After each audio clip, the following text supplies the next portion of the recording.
बारंबार अभियोग बारंबार लोकंको असंतोष परे मोहन सरकार पुणी थरे वृद्धि करने जाउछंती भत्ता टंका। हाँ दर्शक बंधु, एथर वृद्धि पाइब विधवा भत्ता।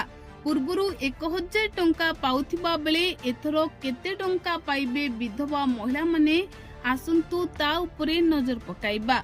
दर्शक बंधु, आपण माने जानिछंती जेतेबेले बीजेडी सरकार राज्य रे शासन करुथिले सेही समय रे विधवा महिला भत्ता 1000 टंका थिला, किंतु एबे जेतेबेले मोहन सरकार आसीछंती सेतेबेले 80 वर्षरु ऊर्ध्व वरिष्ठ नागरिकंको भत्ता टंका वृद्धि पाइछि। निर्वाचन समय रे देथिबा प्रतिश्रुति पालन करिछंती। आउ 3500 टंका 80 वर्षरु ऊर्ध्व वरिष्ठ नागरिकंकु मिलिबाकु जाउछि।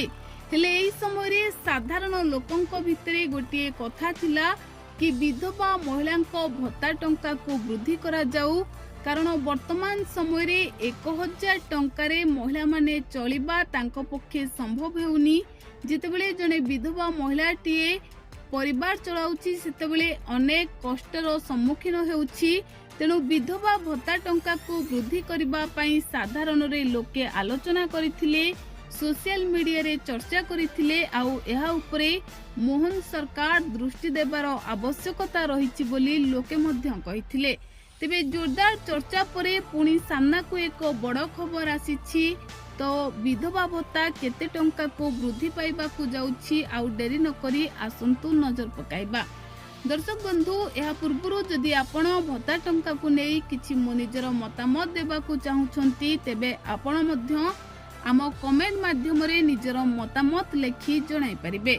तो दर्शक बंधु, जेतेबेले बारंबार अभियोग हेउछि सेतेबेले लोके भाबुछंती कि निहाती भाबरे मुख्यमंत्री मोहन माझी ए दिगरे दृष्टि देबे, आउ खूब शीघ्र विधवा महिला भत्ता वृद्धि पाइबो।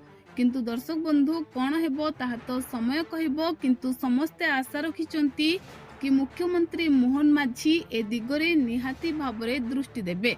तेबे आपण जदि चाहुछंती विधवा भत्ता वृद्धि पाउ, तेबे कमेंट माध्यम रे लिखि हमको निहाती जणांतु।